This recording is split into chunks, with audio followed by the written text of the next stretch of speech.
لله رب العالمين والعاقبة للمتقين والصلاة والسلام على سيد المرسلين.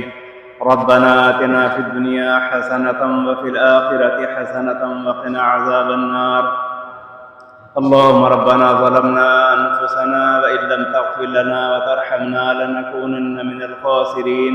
ربنا لا تجعلنا فتنة للقوم الظالمين ونجنا برحمتك من القوم الكافرين.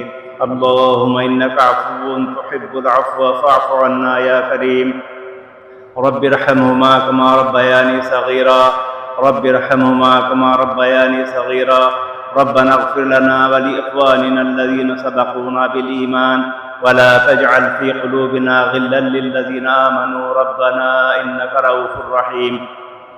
اللهم من أحييته منا فأحيه على الإسلام ومن توفيته منا فتوفه على الإيمان.